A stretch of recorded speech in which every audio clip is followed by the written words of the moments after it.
opportunity to talk to the audience that I dearly, dearly love. Your mic. Yeah? Unmuted. It's unmuted. One second. Yeah, everything is. Yeah, it's on. Okay, so guys, it's an extreme pleasure to be welcoming you here today because our Young UA project is something that we've been working on very hard, and we think that you are the most receptive audience of all the audiences that we have in our project, usually just because you are very, very special. You are young, you are enthusiastic, and you are with your eyes shining bright and with your hearts open for everything new and everything exciting that can happen to you in your life. You are very, as far as I've mentioned before, you are receptive, you are engaging, and you are very, very bright future of Ukraine. So it seems like we have seen each other just yesterday, but June, it was a very, very long time ago, but I'm so happy to see you here again. And for the welcoming words and for the warm welcome, I would like to invite my manager, Ove Madsen. You know him very well. He's a true friend of yours, and Ove, please. Yeah, warm welcome to you also from me. I'm very, very proud of this program today, as I was in June when I saw you last time. It's an honor to speak to you, and as Nastya was saying, she's put a lot of work into this, and we all are supporting her. I just want to make very, very clear, I had nothing to do with it. She did it all by herself. She didn't need my help. I was there if she wanted it, but she didn't need it. So I think it goes for you guys also. You're very smart, you're very bright. You should push it. And if you sit there one day and think you have no influence in what's going on, it's the big bosses who are making all the decisions. Don't get discouraged. We have all been there, but you have influence. What I would like to start creating here is a critical mass in Ukraine of young professionals, willing and able, with passion, that wants to push Ukraine forward where you belong in the Euro-Atlantic society. The defense and security issues in the world today warrants that we need to talk together. We cannot keep having these isolated places. You belong to us and we belong to you. So with these words, I will not say so much more today. I just want to sit in the back and let Nastya run the show with you, and she has the word back. Thank you, Nastya. Thank you, Ove. You're very enthusiastic, as always. Thank you very much. Well, it's my huge pleasure to invite our first speaker, our good friend, and you know him very well. He became a true friend of PDP and all our events from the day one as he arrived in Kyiv. He's also a very open-hearted man. He has supported several of our events already, starting from Young UA, also our National Guard event in Kharkiv, and several modules of Champion 100 group that you are also familiar with. So it's my huge pleasure to invite Steve Silverstein, who is Senior US Advisor to the Ministry of Defense of Ukraine. Thank you very much. Steve, it's a pleasure to be welcome. It's an honor to be here with the best and the brightest. Oh, let me have that.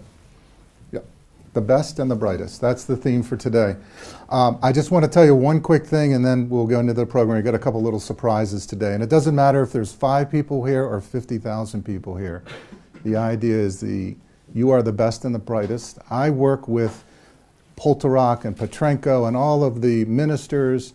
And let me tell you something. The most important people I work with every day are the reformers. The reformers, because they know what the problems are, and they are willing to instill change. And that's the key point.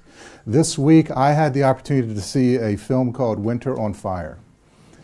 And it brought tears to my eyes. It brought tears to my eyes because people actually died so that everyone in this room has the freedoms they have today.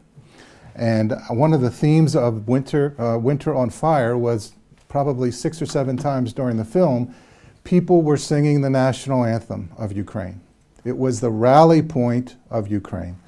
When people didn't know whether they were going to live the next day, whether they were going to get hit by the vicious and criminal police that were here, they sang the national anthem, and that rallied them to Mandan Circle. And so I'd like Cheryl, a friend of mine who's a professional singer in the United States, if you don't mind, to rise, and we're going to sing the national anthem. One thing we take for granted in the United States, you probably hear about in the NFL, how everybody is kneeling now during the national anthem, but I think it would set the tone if we sang the national anthem for Ukraine. Go ahead. Я кохаю Україну.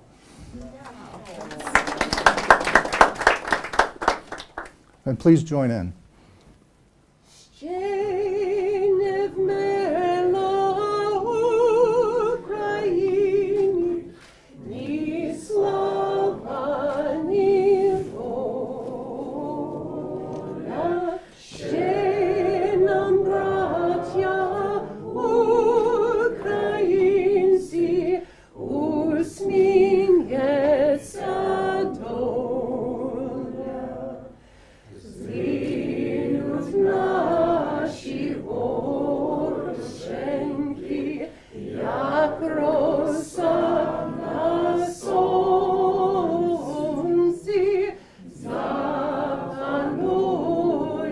і ми, браття, у своїй сторонці. Душу і тіло ми положим за нашу свободу і покажем, що ми браття козацького роду. Душу і тіло ми положим за нашу свободу і покажем, що ми браття козацького роду.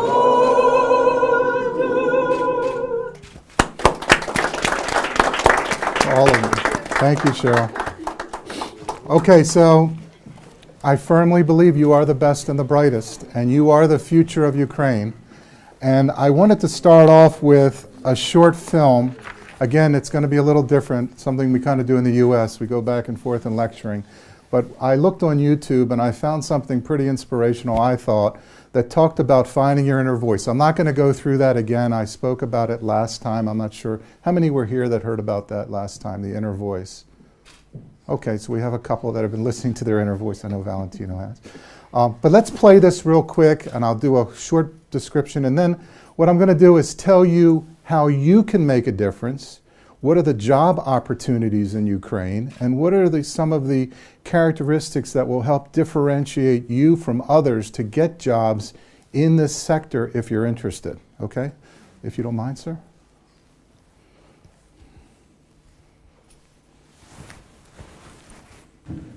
A couple of years ago, I was taking a class in downtown Manhattan that used to meet at night, and it was during the summer. And when class was over, I would walk from the east side over to the west side with my friend Caroline, and we used to go down 8th Street because they have all the shoe stores.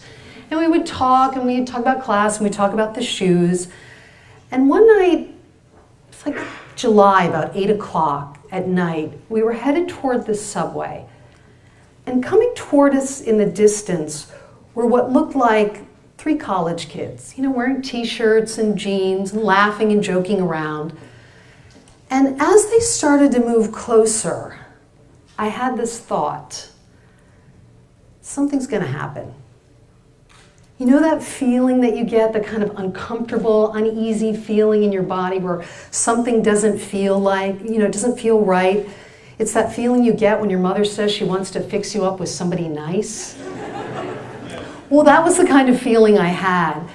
And I felt this anxiety and fear, but it didn't make any sense to me because they weren't paying attention to us, and there were a lot of people around.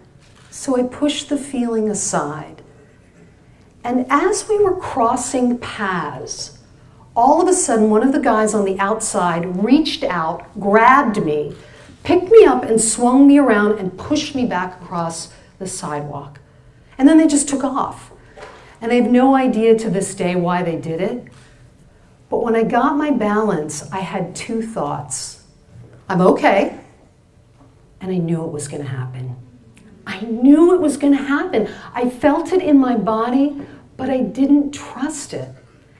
And those words, I knew it, is something that I've heard time and time again from patients in my private practice. Businessmen and entrepreneurs and artists saying to me, I knew it. I knew I should have launched my idea into the marketplace, but I didn't, and now somebody else has. Or I knew I shouldn't have taken that job because it didn't feel right, and now I'm very unhappy. Or this one, I knew I shouldn't have gone out on that second date because that was a disaster. And whenever they would describe that feeling, they would do the same thing that I did when I described that night. They would point back to some place in their body, a gut feeling, a feeling in their chest, like the hairs standing up in the back of their neck. They kept saying, I feel it here. But like me, they keep choosing to ignore it. And that conflict between body and mind is something that has really fascinated me as a therapist. So my background is as a clinical social worker. And while I was going to school, I started getting intrigued by the field of somatic therapy, which is body-mind psychotherapy. And basically what it is, it's the belief that we not only process feelings and thoughts and emotions in our mind, but we also process them in the body. We manage them here. And that was really interesting to me because I was tired of being in my own head and overthinking things all the time. And I thought, if I can find a way to cut through that, I'm in. And here's what I discovered. That emotions have an arc to them, that they rise and fall as we express them. And the best image that describes it for me is that first hill in a roller coaster. You know, it's the steepest one. And even if you've never been on one, it's the one that takes you up the farthest and then drops you down. And if you're in that little car, you know that as you're sitting there, you're feeling a lot of feelings. Fear, excitement, anticipation. And when you get to the top and you go down on the other side, you let out those feelings, usually screaming your head off. And then if the ride were to come to a stop, you'd move into a state of calmness. But what would happen if those emotions and feelings did not get released? Where would they go if they got stuck at the top of expression? Well, we're really smart as human beings, and we like to figure out a way to survive. And if you grew up with the message, verbally or non-verbally, that what you felt and what you wanted to express was not allowed, you'd find a way to get through. You'd find a way to manage. And from a body-mind perspective, we do that by physically shifting. We literally suck it up, or we clench our jaws, or we lock our knees, or we scrunch up our shoulders. We use the muscles in our body to push down what we feel until we're no longer connected to what we want to say and what we want to express. And then we find ourselves walking around without even realizing it with our shoulders up to our ears until the body surprises us. And one morning you wake up and your jaws are really tense, but there's nothing medically wrong with you. Or you're taking a yoga class and you do that posture and all of a sudden the tears are streaming down your face. Or you're out to drinks, having drinks with friends, and you start to relax and a wave of anger comes to the surface. Because when the body has a chance to relax, it will release whatever is being held there. So I started to think, well, how do we find our way back to being open to what we feel inside? And this is what I found. That if we bring a certain mindfulness to what's going on physically, whenever we need to make a personal or professional decision, we can raise our awareness. Do you feel expansive when you go to sign that deal? Or do you feel contractive? Do you feel excited when you think about bringing that person into your firm? Or is there a feeling of dread? As you look at their resume, even though it looks perfect, as they sit across from you, is your stomach flipping? And can you give yourself the space to figure out what that means? Is your body in sync with your mind? Is it telling you something that you need to pay attention to? Now, sometimes you get those feelings right away and you understand it and you make the decision. And sometimes it just takes a little bit of time to figure it out. It doesn't mean you don't have to keep going toward what you want, but you just need to give yourself the space to understand what it means. And one of the best resources I have found to remind me is my dog Jordy. Found tied up on the streets of Brooklyn, now living happily on our green couch. A deeply feeling in his body being. But sometimes when we're out walking, he confuses mailboxes for large people. He just can't quite get it in his head. But the interesting thing is he doesn't stop moving toward what he wants. He keeps going, but he moves toward it with awareness. He keeps noticing with a certain kind of alertness and a certain kind of tension. What am I seeing? And once he recognizes what it is, he relaxes and just goes toward what he wants. So from Jordy and from my study of body-mind psychotherapy, I've learned one thing. The body doesn't lie. It might get confused. We might eat when we're angry. We might drink when we're sad. We might consume way more caffeine than we really need when all we need is a nap. But ultimately, the body strives to move us toward emotional and mental health. And when we're open here, we're open to what's out there. The opportunity to say yes if we want to, or no if it just doesn't feel right to us, no matter what anybody says. It's my deepest conviction that when we get into our bodies, we get into our lives.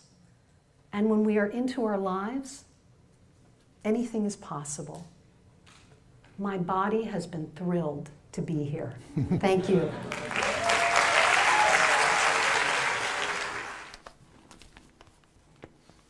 My body is thrilled to be here. Okay, how do I go to the slides? So what she was talking about is, and Valentino, you know what I'm talking about, is listen to your inner voice.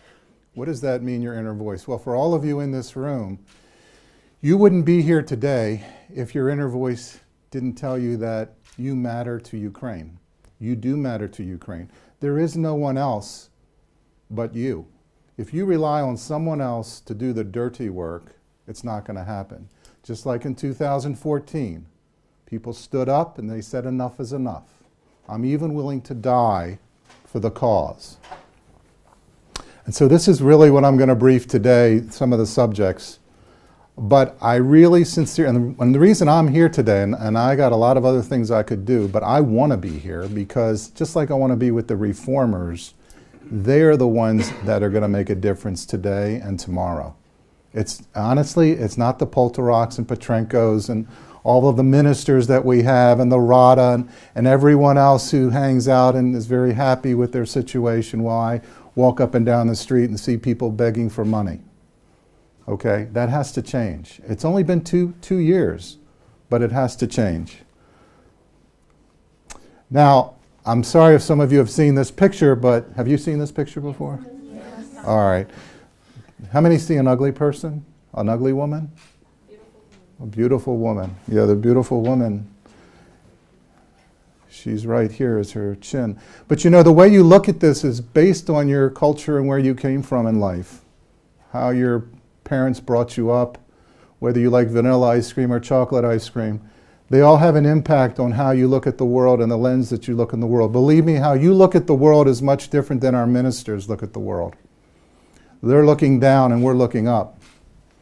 They're 60, 70 years old and you're 20, 30 years old. And they're going to be gone.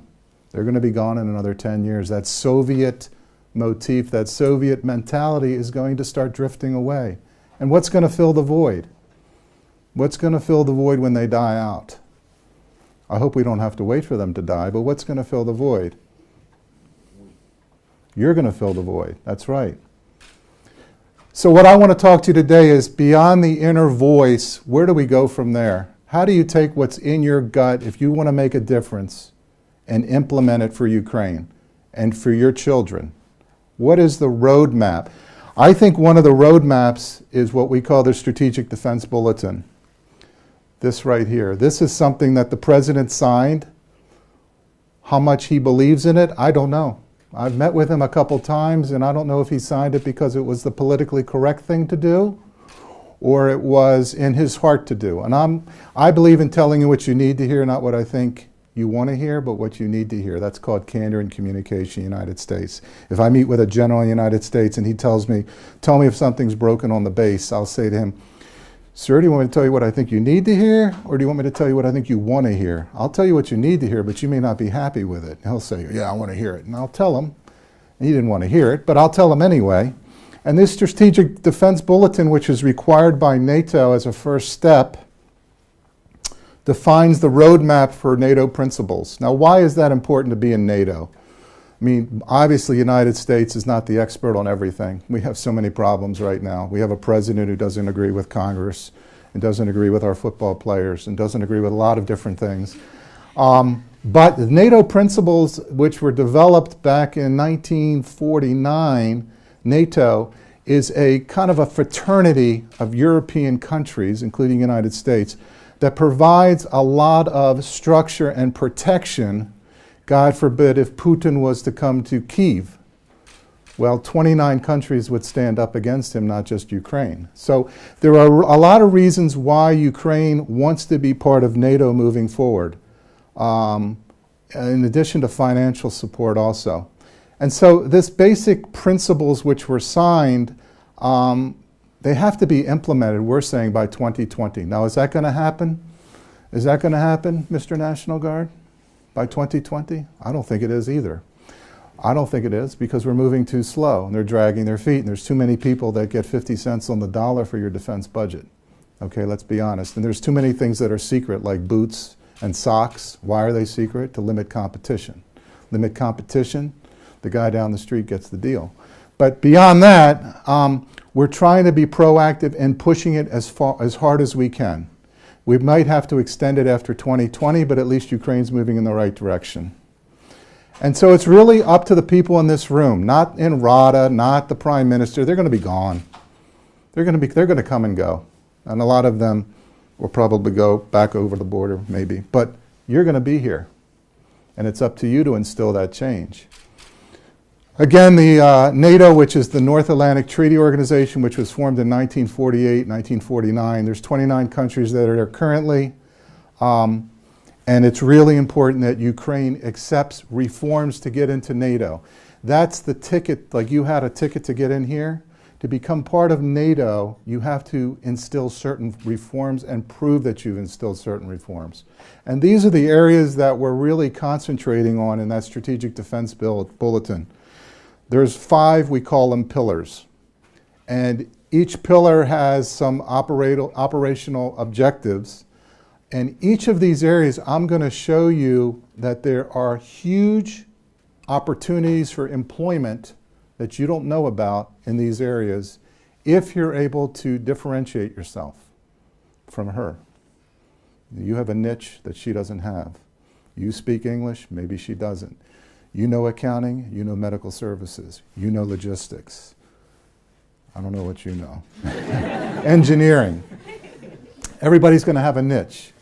And that's how you differentiate yourself to get into the marketplace.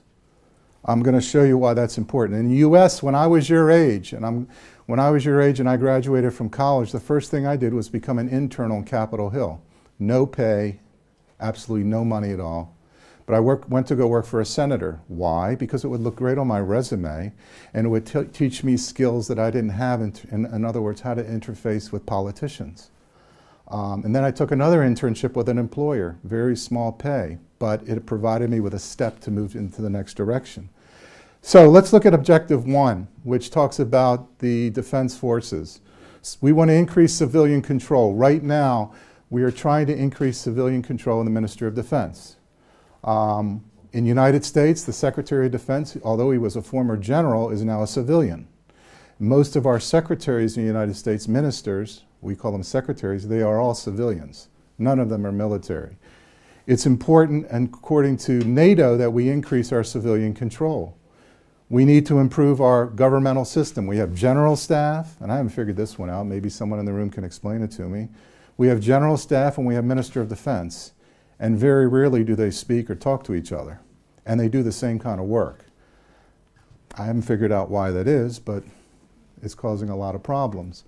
We need to have more automated systems, especially in procurement. Cybersecurity is a huge problem. Russia is here every day trying to screw things up. They want to destabilize this country as bad as possible. They're not here with their vicious police that they had in 2014 with their metal batons, like I saw in that movie, but they're doing just as much damage in cybersecurity. In our embassy, our email is down every week because they are trying to sabotage it. Every week we have problems with our email system. Anti-corruption is a huge problem. Interesting thing we found out this week. Internal Review and Inspector General did 250 audits last year. 250 audits. How many referrals did they make to the anti-corruption group last year? Does somebody want to guess? Exactly. 0. I couldn't believe it. In the United States, that person would have been fired last year. No referrals. Why are we doing audits in fraud, waste, and abuse, and we have no referrals for corruption? I don't get that. Something's broken. Maybe purposely broken, but it's broken. Strategic communications is very important.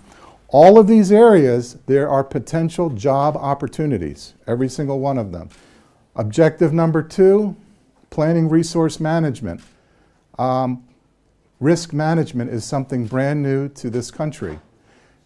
Typically, the Minister of Defense wants to fix everything, and we say you can't boil the ocean. We call it boiling the ocean in the United States. You have to pick your priorities. What are your highest risks? Based on loss of life, loss of dollars, and credibility. So we're trying to integrate a management system. We're trying to do capability-based budgeting, capability-based planning. Right here. Old Soviet mentality, you buy the boots, you deliver the boots. NATO, you buy the boots, you deliver the boots, you determine how many of the boots were used, and if you had 10 boots that you delivered and you had 2 left over, and you have a feedback loop that says you only need to order 8 next year. Here, it's 10 every year, 10 every year, 10 every year. And the guy driving the Bentley down the street has 8 of them. So we need a feedback loop here, and that is something, you know, in Soviet mentality, it's top-down, centralized. Here we like to be from the bottom up. It's very important that the soldiers on the ground say how many of the boots did they get, how many did they use, and how many are left over. Procurement system, state-owned corporations here is a huge problem. They get 50 cents on the dollar. Every dollar we spend, I think, in my opinion, for Department of Defense here, in my opinion, because I know I'm on film, 50% of it I don't believe ever reaches its destination. And that's because there is corruption. So if you have soldiers in Crimea or Donetsk that need body armor, it's going to be inhibited. You're not going to get the body armor you need to protect them. They're not going to get the ammunition they need. They don't get the guns they need. They're going to get inferior tanks, inferior ships. Because in my opinion, you have state-owned business. Why is that a problem? When you have state-owned business, it limits competition. And we learned in NATO and European standards, when you have more than one person that's involved in a business, it drives the price down and increases the quality, because it's called competition. Here, it's sole source. One person, and I don't know who they are because it's behind a secret screen. And that's a problem. Okay, let's go to this next one.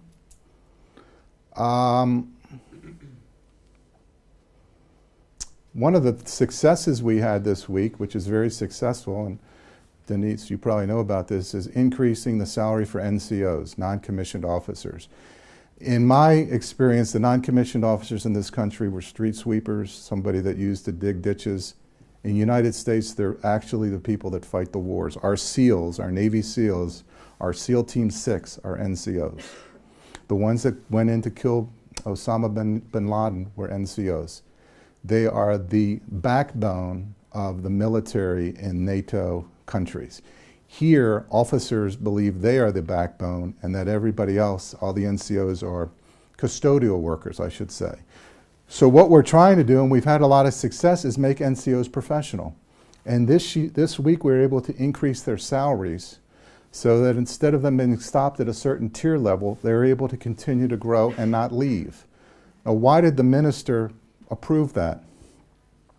Well, it wasn't out of the goodness of his heart.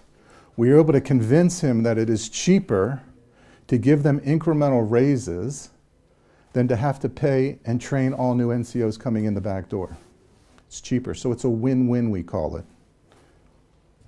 Logistical support, medical support, making sure that we have what we call the golden hour. Someone gets hurt in the theater, they have 1 hour to get back to a hospital for critical care. We call it the golden hour in NATO countries.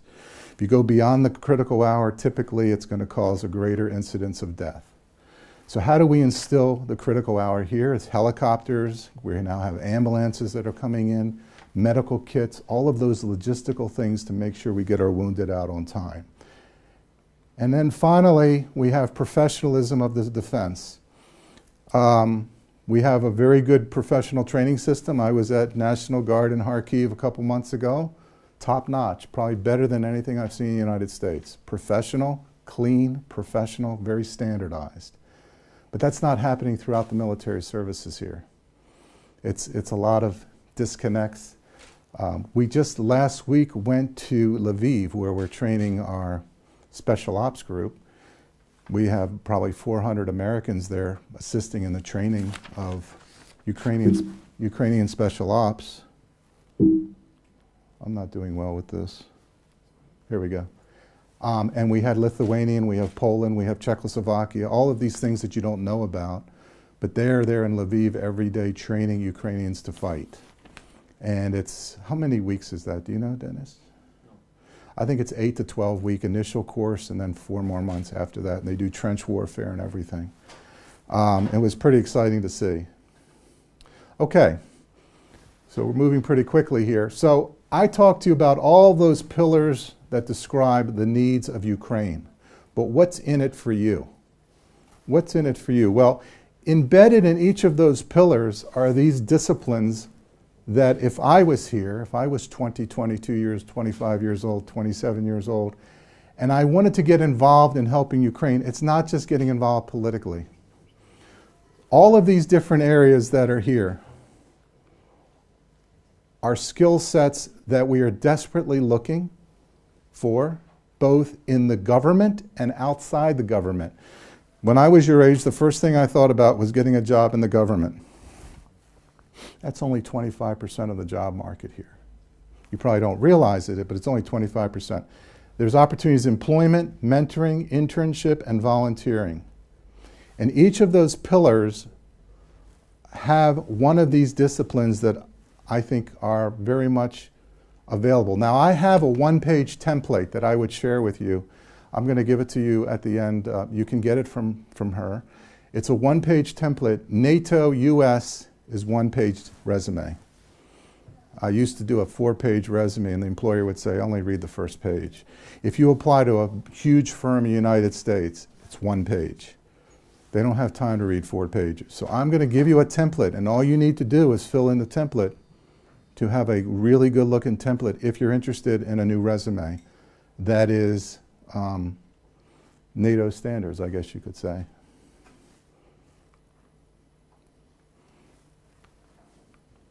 Okay, here's some examples of why we need reform right now, and you already know this. If you read the Kyiv Post, August 4th, they talk about the state-owned industries that we have and the 3,460 firms that are currently here that are draining your taxes and are, I think, rampant with corruption. And the only people that are getting rich are the ones on the board of directors of those corporations. And here are the reasons why: limited competition, inflated costs, bureaucratic entanglements, slander. If I was to go out and criticize a particular state-owned corporation and I'm a competitor, we've had instances where they have a very good network of slandering me as a Russian agent because, you know, God forbid I get involved in competition. And it directly impacts combat capability. That's the bottom line. It affects lives. Not only costs, but lives. Here's another example where we found that 5% of GMP gets spent.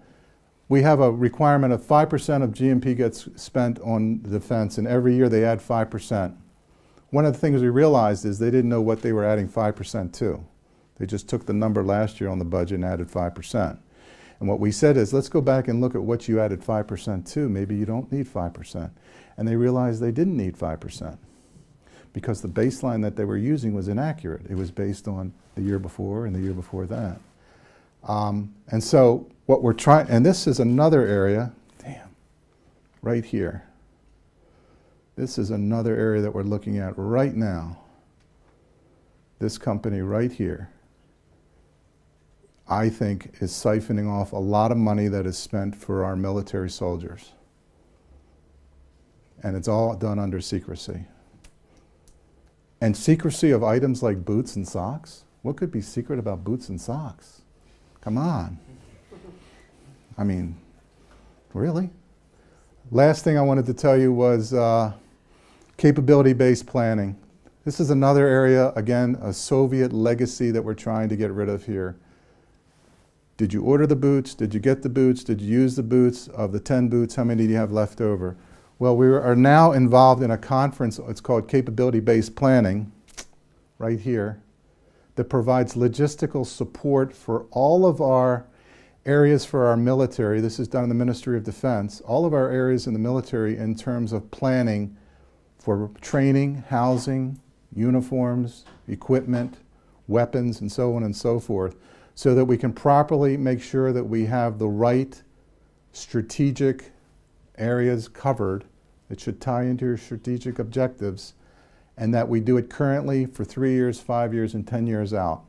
And it's, again, it's a NATO idea, but it's also an idea that somebody in this room could be part of. If you're an accountant, if you're a lawyer, if you're into logistics, a planner, any of those areas are part of this puzzle right here. Okay, so how do you enter this market if you're interested? Well, you got to listen to your inner voice. I hate to bring it back, but it's true. What gets you excited? Do you want to become part of the solution, or do you want to sit back and let somebody else do it for you? I think everybody in this room is the best and the brightest. You are in a position to make a difference. It's whether you have the passion and the drive and the understanding of what you want to do to make a difference. And here are the different areas I think that one could make a difference. Again, government sector, that's easy.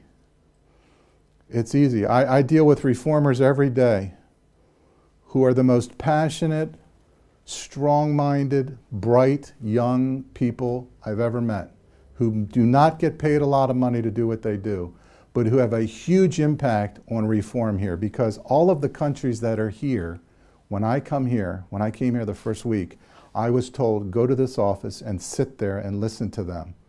I said, well, they're 23, 24-year-old kids. Go there and listen to them. They know where the problems are and who is the point of contact you need to talk to try to find a solution. And you know what? They were right.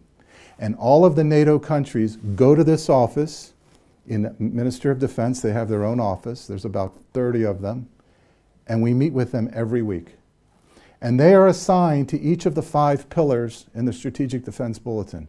They are assigned 22, 23-year-olds, not Harvard graduates or went to that beautiful university that's painted red. You know, some of them couldn't afford to go there. But they have passion, and they're listening to their inner voice, and they're making a difference. When we meet with Petrenko and Poltorak, Minister of Defense, we bring the reformers with us. And I said to Poltorak and Petrenko and some others, I said, the reason they're here is they're subject matter experts.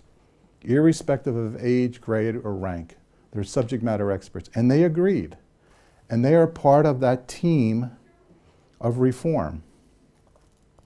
There's a lot of NATO-related organizations, both here and out of Brussels. If you go into some of their websites, if you go into the State Department website, you'll see job opportunities there. And they're all, I couldn't get a job today there. Why? I don't speak Ukrainian yet. They're looking for bilingual.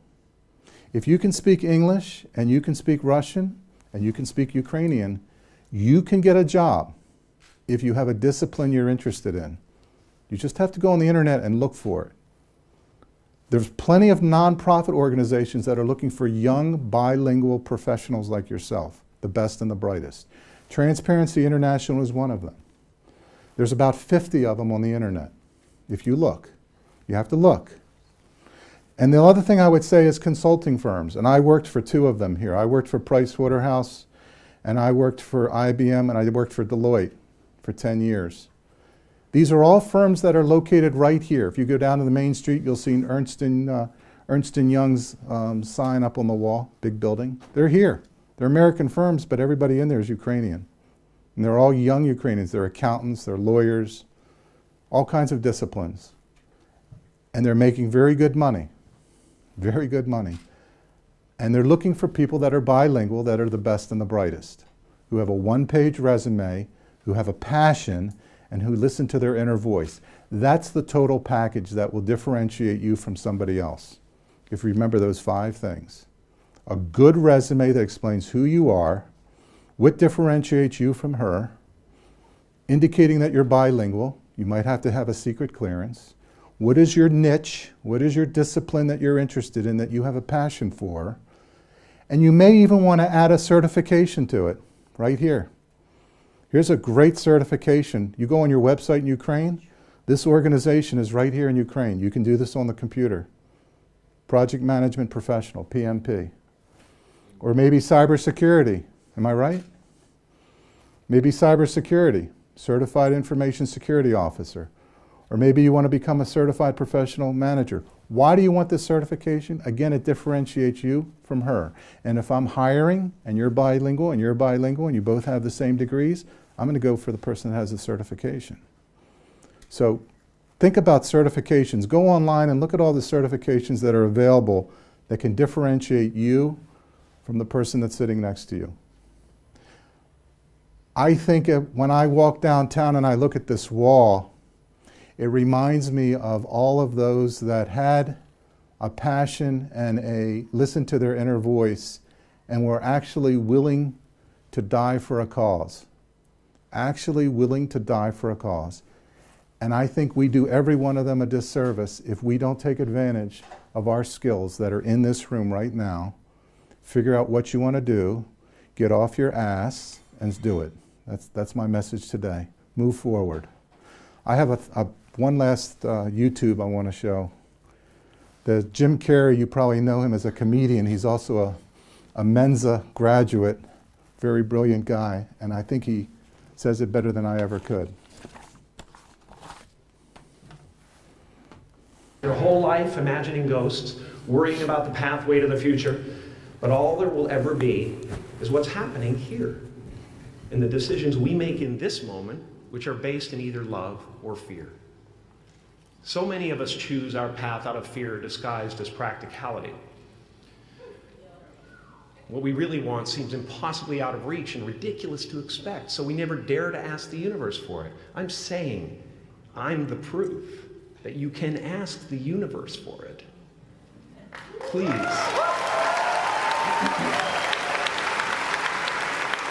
I can tell you from experience, the effect you have on others is the most valuable currency there is. My father could have been a great comedian, but he didn't believe that that was possible for him.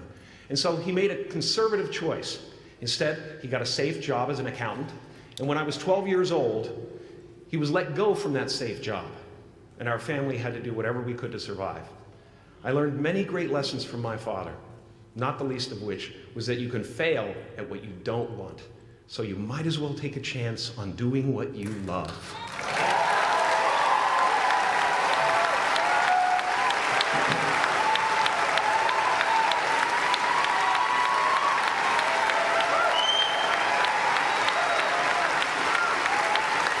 That peace that we're after lies somewhere beyond personality.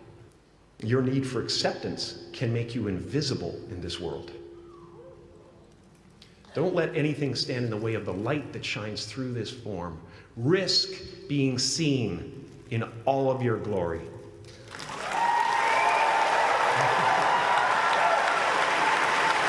far as I can tell, it's just about letting the universe know what you want and working toward it while letting go of how it comes to pass.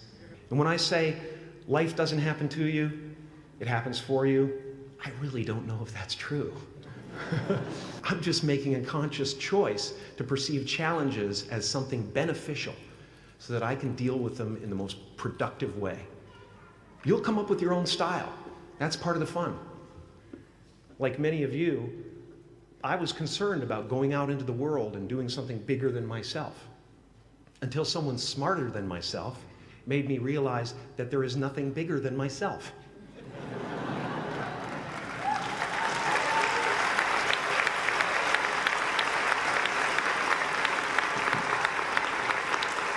You are ready and able to do beautiful things in this world.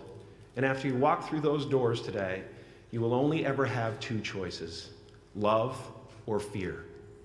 Choose love, and don't ever let fear turn you against your playful heart. Thank you so much. Thank you, Udell. I'm so honored. Thank you.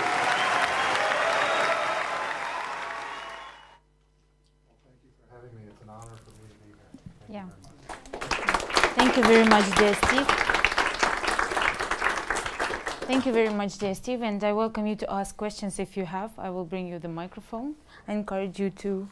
I definitely choose love, Steve. No fear. We don't need that. Any questions from the audience? I think that you will have them over coffee break, so I'm welcoming you to have some coffee.